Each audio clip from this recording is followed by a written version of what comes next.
Good evening. This is Crime Classics. I am Thomas Hyland. I'm going to tell you another true crime story. Listen.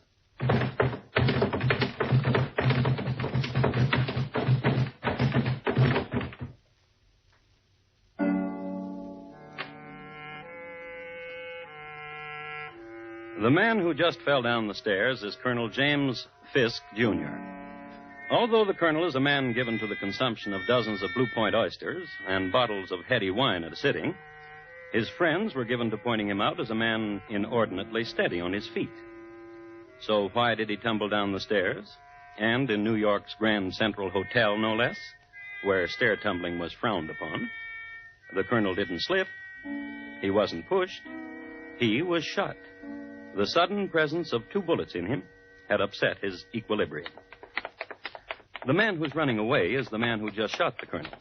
His name, Edward S. Stokes. Until recently, the colonel's very dear friend. There he goes. And tonight, my report to you on the checkered life and sudden death of Colonel James Fisk, Jr. Crime Classics. A series of true crime stories taken from the records and newspapers of every land, from every time. Your host each week, Mr. Thomas Hyland, connoisseur of crime, student of violence, and teller of murders. And now, once again, Thomas Hyland.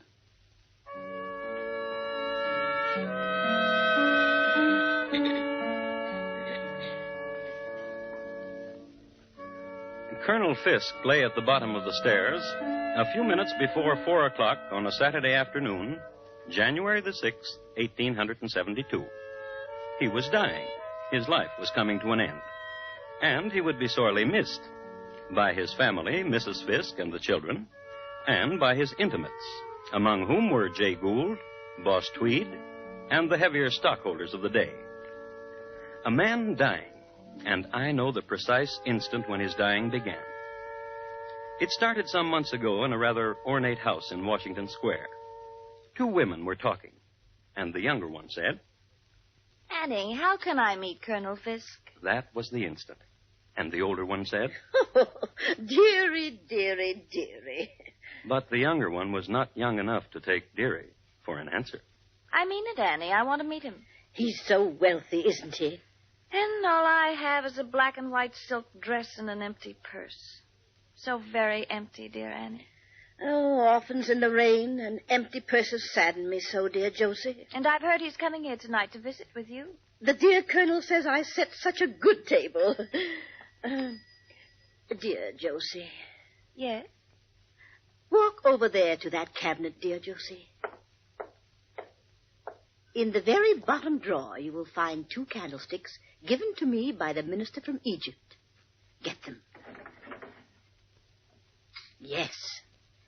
They are heavy, aren't they? Now put them on the table. Mm-hmm. And light them. Good. Now blow them out, gently.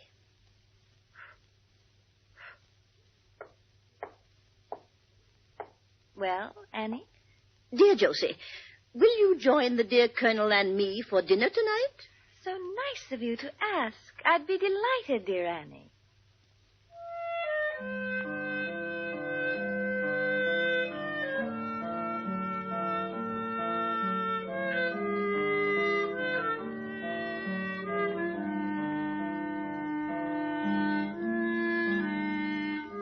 And so it was that Colonel Fisk and Josie Mansfield met. It was a highly successful meeting. I kiss your hand, Josie. You're a very sweet man. Isn't she a dear? So lovely. And so poor. So sad. The colonel was a man easily touched. And this was the era for young widows, beautiful and penniless. It was the era for weeping at the mere thought of such a situation. It was a decade of compassion and champagne. And this night, the meeting night, was one of the most poignant of the decade. Tomorrow, Josie, a jewel to lie against the throat. Oh, Colonel. My carriage will call for you at noon and bring you to me. And where will you be? At Tiffany's. The necklace counter? Of course, my dear. More wine?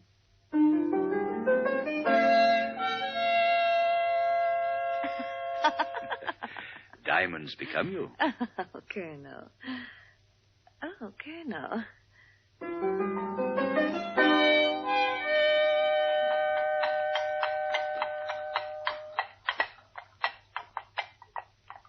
Look at it, dear.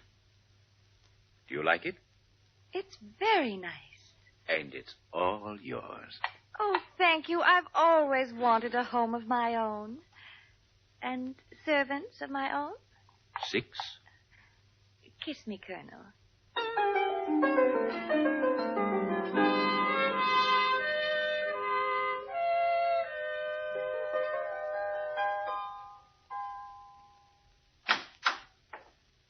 Good evening, Colonel. Evening, Quimby. This is Mr. Stokes. May I take your cane, sir? Thank you, Quimby. Is, The mistress is in the drawing room. She's waiting for you. This way, Stokes. Hello, Colonel. And you must be the Colonel's best friend, Mr. Stokes. I hope this is no imposition, ma'am. Preparing dinner? Certainly not.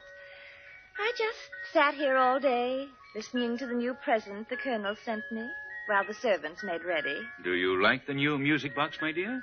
It reminds me of you when you're away from me. Such a pretty speech. How fortunate you are, Colonel. Oh, wait till you taste her pheasant a la Esther. I can hardly wait. Now, will you two excuse me for a moment? Where are you going, Colonel? I left a small package for you out in the carriage, my dear. And Of course, we'll excuse you. So, you're Mr. Stokes. So you're Josie. I must say he was right. You are elegant. He was right. You are very lovely. You're younger than he told me. And you're... What? You are. Will you help me light the candles? Josie. Will you help me with the fireplace? Josie. The music box is run down. Will you... Josie. You won't help me with anything.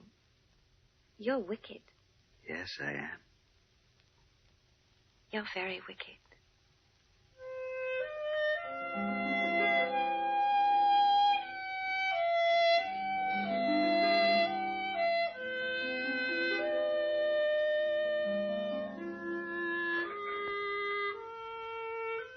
At the time Josie whispered this tender criticism, Mr. Edward Stokes was 5 feet 9 inches high.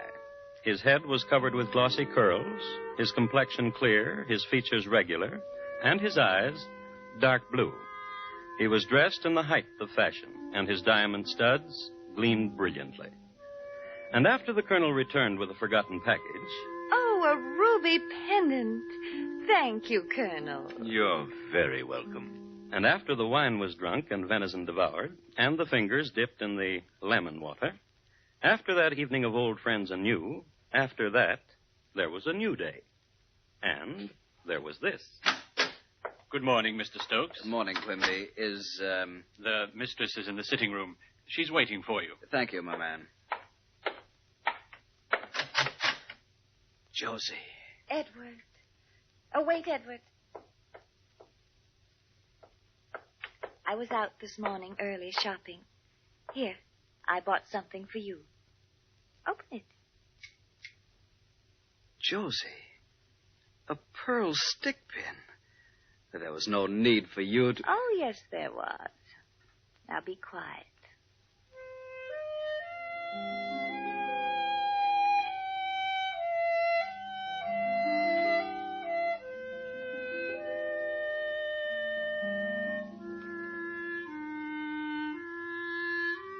Several other scenes between these wild, storm-tossed lovers you might care to eavesdrop upon, since they'll give you a better understanding of the currents sweeping these two upon violent shores.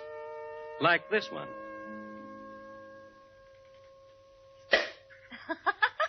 The best champagne in New York. Now take off your little shoe.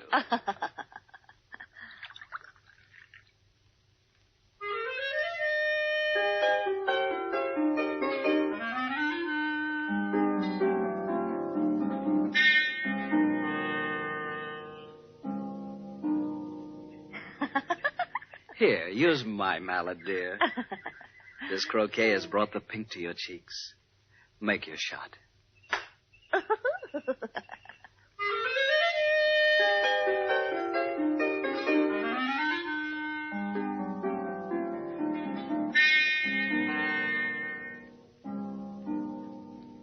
As is always the case in skullduggery of this sort, there is an in the meanwhile. So, in the meanwhile, in the Park Avenue home of Colonel James Fisk, Jr., the colonel and his lady. The children have been tucked away for the night, the servants snug in their quarters, as were the animals. A quiet hour, an hour for a man and his wife, and for family discussions. You fool! You cheat! Blackguard! Dear, the children, you'll awaken them. A woman like that. Have you no compassion in your heart? She's a widow. Ha, ha. Alone in the world. I am but her advisor. Ha, ha. Now that's all you are. What are you talking about? What all of New York is saying. And that is? Ha, ha. And that is? The most concerned is the last to know. Know what? Your precious widow and Edward Stokes. What? Ha, ha, Colonel. Now you know what I've been through. The aggravation, the shame, the heartache, the sorrow, the unrequited love.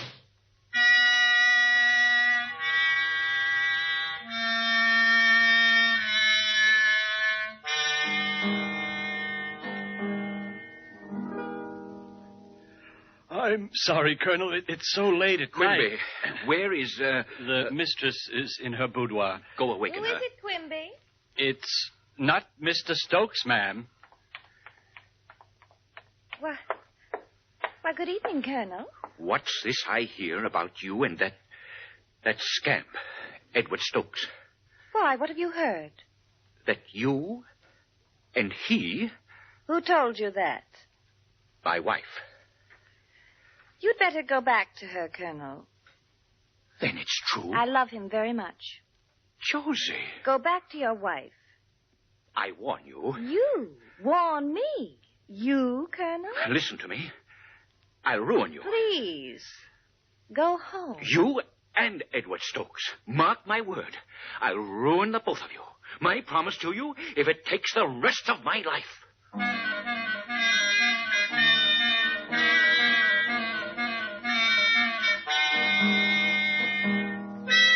The colonel left. The colonel was driven to his club, where the colonel spent the night. And the next morning, early, the colonel began the final week of his life.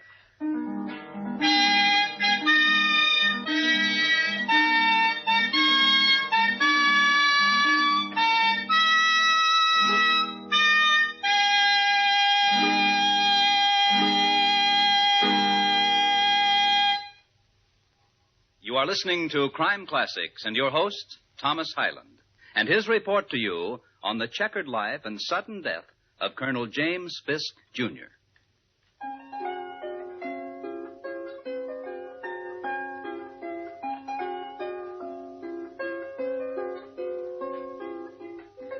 I'd like to set the coordinates for you again. Take a reading of exactly where we are in time and space. The year is 1872. The place is New York City. Now, 1872 was a vintage year for pearls in the bottom of champagne glasses, of fatted railroad stocks, and the diamond harvest was spectacular. The term rags to riches was coined on a day in this year, when a raggedy sewing machine girl was summoned from her chores, taken by the hand, dressed in silk, then released into a gilded cage. New York City at this time was a center for many similar dramas, one of which we're concerning ourselves with. Colonel James Fisk, Jr. had compassion for a widow named Josie Mansfield. Josie Mansfield had compassion for the colonel's friend, Edward Stokes.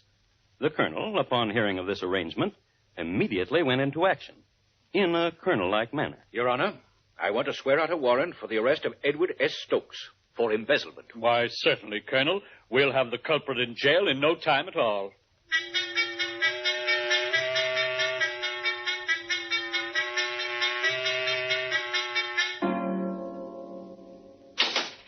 Inside with you, Mr. Stokes. Jailer, Yes, sir, Mr. Stokes. do you have the list? Yes, sir. Your living room furniture, the portraits, and the bed. I'll have them here in no time at all.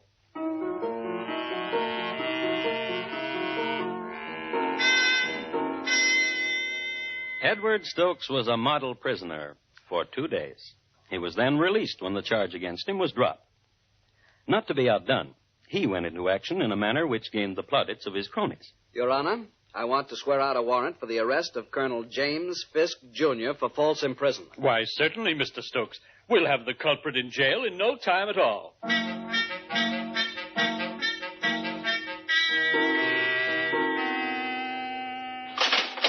Jailer? Yes, sir, Colonel. The living room furniture, your easy chair in the library, and the bed. I'll have them here in no time at all.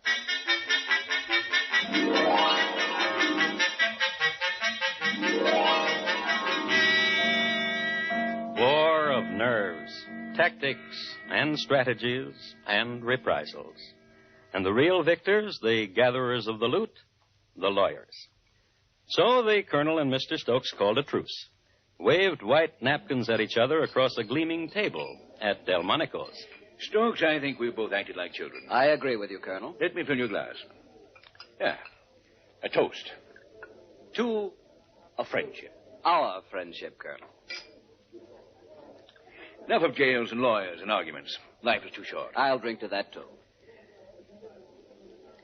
Colonel? And we can settle our affairs like men. I'll drink to that, too. No, wait. Let's settle our affairs first. Delighted. There is only one thing which stands in our way. Obviously. Josie Mansfield. You're right. Stokes, you're not ever to see her again. Colonel? You agree? Colonel, you're a fat, stupid fool. I accept that. But you're never to see Josie Mansfield again. Josie told me that if I saw you, I was to tell you you are a fat, stupid fool. And you are. I warned you once, Stokes. I'm not going to warn you again. Then I'll warn you. If you make any trouble, Colonel, you won't live to enjoy it. My promise to you.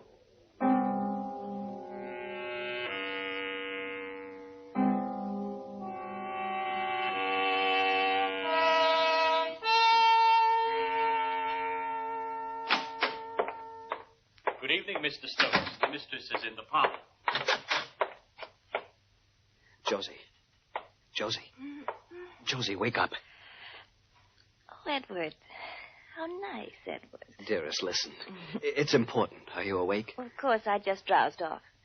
I was reading, waiting for you, and now you're here. Josie, listen. It's about Colonel Fisk. Oh, please don't talk about him. Not now. He's ruined me. What are you talking about? I'm a pauper. You? Why, you're one of the wealthiest young men in No, not now. I don't have a penny.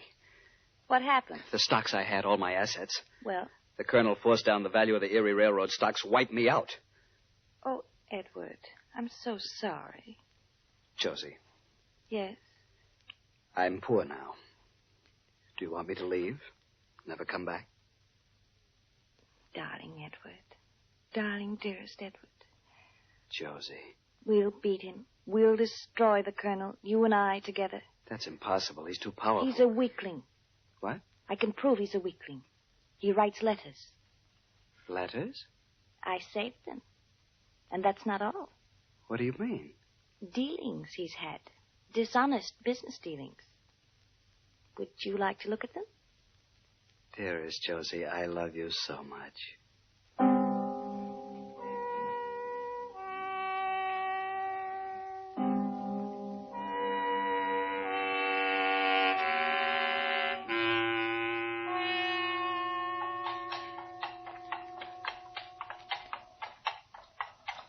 So that's why I thought it more discreet to hire a cab, Colonel. Surely you understand.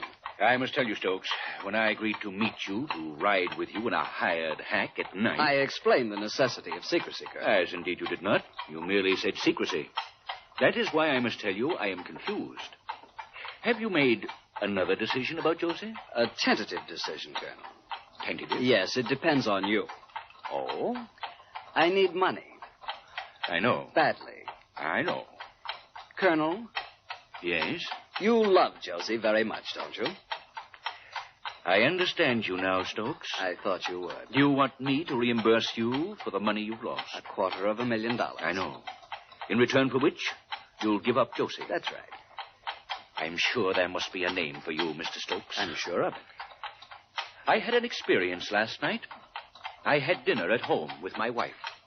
The children were with us. After dinner, I played on the floor with my children. I heard them laugh. I heard my wife laugh, too. And I laughed, too. And there was no other meaning behind my laughter except enjoyment of my family. Very touching. And rewarding. Then you're not interested in my proposal. I'll get off at the next corner, Mr. Stokes. Tell the driver. Of course. Next corner, cabby. Well, Mr. Stokes, give my regards to Josie. Tell her I'm truly sorry for what's going to become of her. Goodbye, Mr. Stokes. Colonel, wait. I'm sorry we have nothing else to talk about. Except the letters. What letters? You have a rich way with words, Colonel. I congratulate you. I don't understand. Oh, of course you do. The letters you wrote to Josie. I see. All of them. I see. They could ruin you. Perhaps. I remember one of the letters opened with, "Dearest Josie, my poor little widow, your sad tears still on my shoulders." $10,000. And another, "Dear Josie, this morning I was at Tammany Hall, and with Boss Tweed arrangements were made to relieve the city." $10,000. $250,000 for the letters, Colonel. 10,000, or you may publish them or do what you want with them. Surely you're not serious. Good night, Mr. Stokes. 10,000.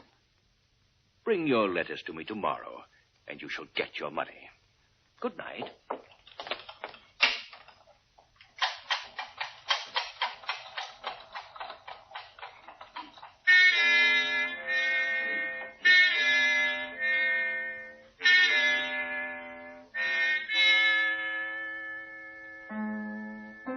An old almanac I have occasion to call on now and then says that Saturday, the 6th of January, in the year 1872, is the 66th anniversary of the Volunteer Fire Department of Roanoke, Virginia.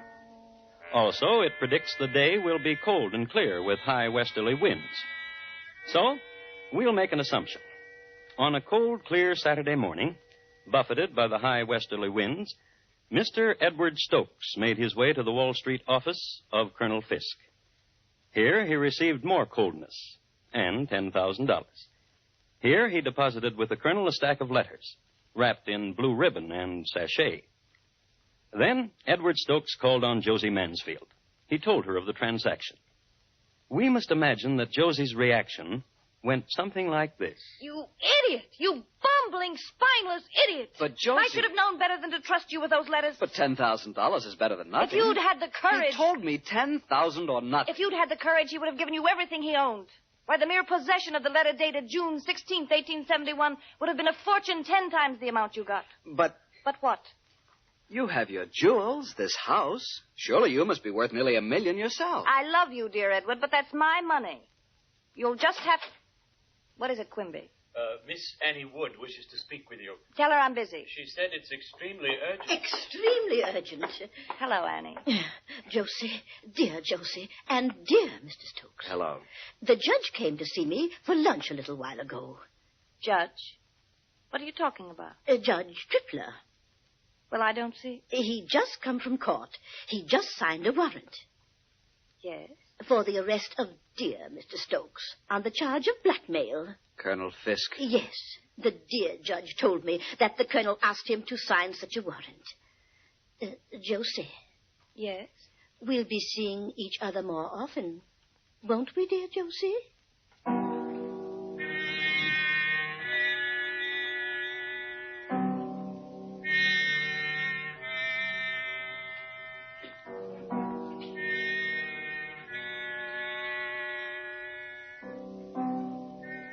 Publication of the time. I quote, "The next that was seen of Edward Stokes, as far as is known, was at a few minutes before 4 o'clock, when he was walking carelessly up and down the main corridor of the Grand Central Hotel on the parlor floor. This corridor is 1 story above the street, is parallel with Broadway, and at its northern end is reached by a staircase from the street. Passing and repassing the head of the staircase, Stokes glanced furtively down the stairs. It was nearly 4 o'clock when Colonel James Fisk, Jr., drove up in a carriage to the door. Stepping out of his carriage and walking briskly across the pavement, he passed through the outer door of the hotel. When he had done so, he was heard to inquire for a certain Annette Latour. He was told she was in and started up the stairs.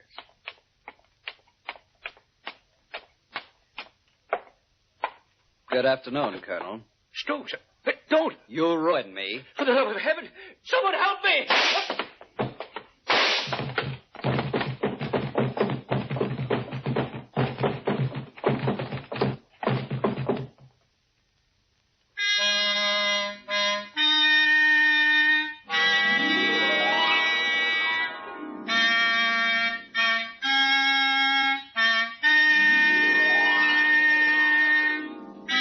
Edward Stokes was restrained a block away.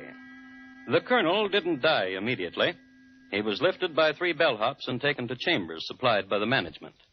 Doctors were called, and the colonel joked with them, as he joked with his many friends who came to visit him. He joked with everybody. The next day, in the middle of a joke, he died. Thomas Stokes pleaded self-defense. He was convicted of manslaughter in the 3rd degree. Josie Mansfield spent her remaining days with her aunt, Miss Annie Wood.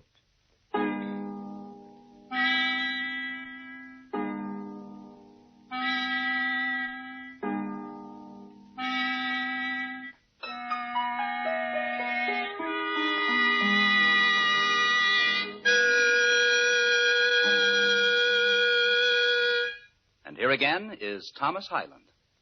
Next week, Long Melford in the county of Suffolk in England. The year, 1739. My report to you will be on the shrapnelled body of Charles Drew, Sr. Thank you. Good night. James Fisk, Jr., tonight's crime classic, was adapted from the original court reports and newspaper accounts by Morton Fine and David Friedkin. The music was composed and conducted by Bernard Herrmann, and the program is produced and directed by Elliott Lewis. Thomas Hyland is portrayed on radio by Lou Merrill. James Fisk, Jr. was played by William Johnstone. Featured in the cast were Mary Jane Croft, Martha Wentworth, Steve Roberts, Harry Bartell, Paula Winslow, and Charles Calvert. Bob Lamont speaking.